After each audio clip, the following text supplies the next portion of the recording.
Imagine a world where every woman could divorce her husband for cheating, have sex before getting married, and curse unfaithful lovers with uncomfortably large penises. Ah, what a world that would be. And was it real in the Viking Age? Sex is one of those topics that it's incredibly difficult to discover the truth about, as there's very little concrete evidence for how sex was viewed, practiced, and talked about. Historical evidence can tell us who got married or divorced, and the stories in the sagas can tell us about the exceptions. But what was sex and love like for the average Viking? Welcome to the Viking Vault. Sex before marriage.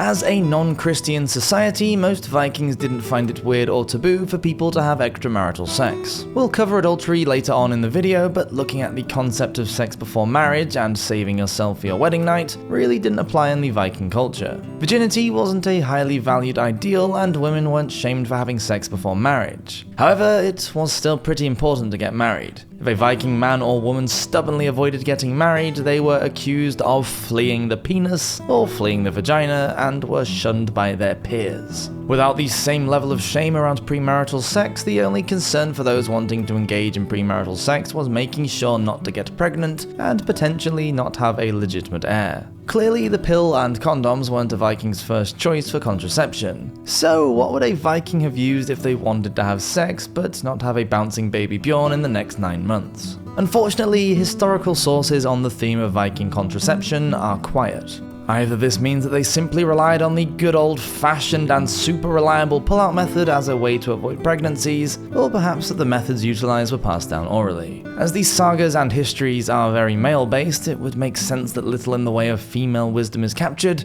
and that extends to the use of various herbs or other concoctions to prevent pregnancy. Contraceptives are not a modern invention. Women all the way back to antiquity have tried to avoid falling pregnant in a variety of ways, including homemade spermicides and plant-based contraceptive tonics. Over the centuries, and as Christianity took root in Viking society, virginity, purity, and innocence started to hold more and more weight for Vikings. With the focus on inheritance and legitimate offspring, Viking women started to feel the pressure to stay chaste. Divorce, a dead bedroom. Contrary to popular belief, Viking women actually retained a lot of personal autonomy after they got married. They ran their households well, and in return had certain expectations from the men they'd married. If a Viking groom wasn't able to perform in bed or provide for his new bride, she would have been perfectly justified in divorcing him. Not only did a man face divorce if he was bad at sex, but also if he liked to wear women's clothing. It's not exactly spelled out why Viking men would sometimes dress as women, but it does crop up in the sagas more than once. Specifically the Laxdala saga, which tells the story of the people who lived in Bríothsdalr in West Iceland during the 9th to 11th centuries. The saga follows the tortured love triangle between Gudrun of Visfotottir, Kjartan Olfason, and Boli Polleksson. Kjartan and Boli are childhood friends, but both fall in love with Gudrun, which leads them to fall out and become bitter rivals. Before either of them can get involved with Gudrun, she is married to her first husband Thorvald at 15. Turns out she doesn't really like him, and so follows the suggestion to make him a low-cut shirt, which then gives her the excuse to divorce him because of his supposed femininity. In reality, making and giving shirts to a prospective lover was a pretty normal thing to do in Viking courtship, and women would often do this to show their interest in the Viking who'd caught their fancy. Unfortunately, the way men reciprocated wasn't quite so practical or nice. According to some sources, Viking men would go and pick a bunch of purple flowers for their bae, and then slap her around the face with it. Adultery was common.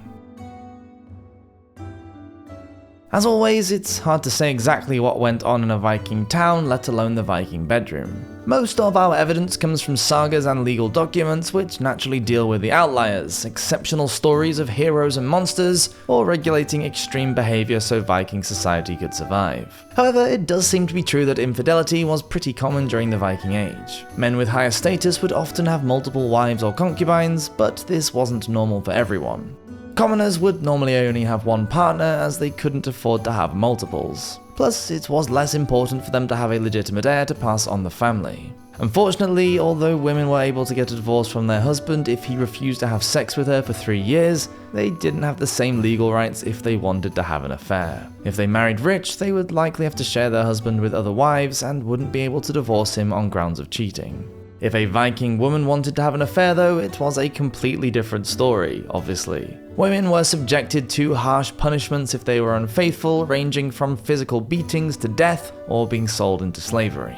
The only way a Viking man could be punished for having sex outside his marital bed was if he was in another man's bed. Sleeping with someone else's wife was a serious crime for Vikings. In this case, a man could be punished by castration or death. Sex in poetry.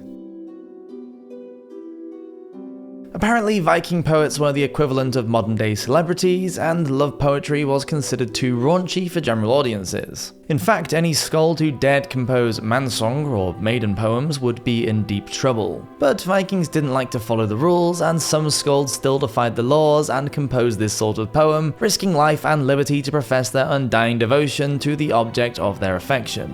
One example of this lustful literature comes from a collection of skaldic poetry, author unknown.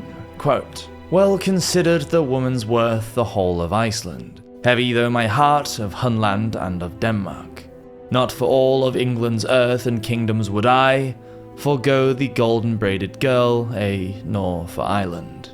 So there's two possible reasons why poetry like this was considered so scandalous. Firstly, if the poet is composing verses about another man's wife or lover, then it kind of indicates a familiarity and intimacy that's not acceptable in Viking society. The other reason is linked to Odin and his bad reputation. Odin is linked to cider and witchcraft, both of which were deeply frowned upon in the latter part of the Viking Age, where Christianity started to be the dominant religion. A couple of verses from the famous poem Havamal can be taken as runic spells or love charms. Quote, "That 16th I know if I seek me some maid to work my will with her. The white-armed woman's heart I bewitch, and toward me I turn her thoughts. That 17th I know if the slender maid's love I have and hold her to me.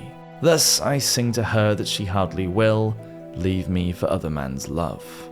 It's possible that pagans were practicing magic to trap the objects of their affection into unwanted marriages, and that's why love poems were banned. The other option, which I'm told to inform you is purely speculation from our scriptwriter, is that the Christians couldn't penetrate the wall of pagan poetic license and just banned the whole genre because it was too complex. Viking poetry is notoriously complicated, and skaldic writers, Viking poets, absolutely loved using euphemisms, metaphors, and a lot of complicated language to talk about stuff. Remember the Blood Eagle? And it turns out that talking about sex, or not, was no exception. Viking authors had a variety of ways to intimate that the people in the stories were about to get down to it, but very rarely used the phrase, "and then they had sex." One example of this was when a poet would say that a man would turn towards a woman, but would leave the rest up to the imagination. Other phrases included gems such as crowding together in bed, or simply amusing oneself in the absence of a partner to rest with. The most explicit and entertaining one is an Old Norse phrase, brolta ei maga, which loosely translates to romping on her belly. Fellas, try that with your partner and let me know in the comments section down below how it went. Some things never change.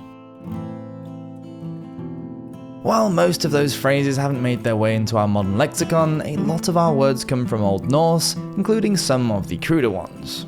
The Old Norse word thvet means a cut or a slit, but has evolved through Old English to twat before becoming a euphemism for a particular part of the feminine anatomy. The same happened to the Old Norse word kunta, which I'll let you guess what that turned into. But Vikings were also sentimental at times, as the Old Norse word for sexual desire is munuth, which comes from the root word for love, mun, and the word for thought or memory, huga, which then combined to make desire a love thought. And to finish with the knowledge that some things definitely never change, in a burial mound in Orkney we have some amazing Viking Age graffiti that not only shows that people have always wanted to scroll their names on flat surfaces, but also that they want to brag about their conquests. Some inscriptions can be found today, such as Thorny Bedded, Helgi Carved, or Ingigirth is the most beautiful of women. The second one, Helgi Carved, seems sweet until you see that it's inscribed next to a drawing of a panting dog. Sex in sagas.